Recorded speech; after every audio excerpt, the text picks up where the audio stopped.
Ako ay isang anak mahirap, lagi na lang akong nagsusumikap.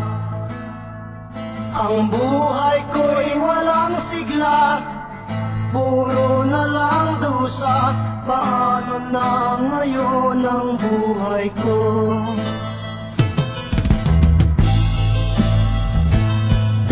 Sa akin ay walang tumatanggap,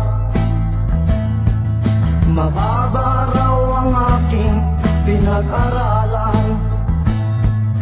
Grade 1 lang ang inabot ko, no read, no write.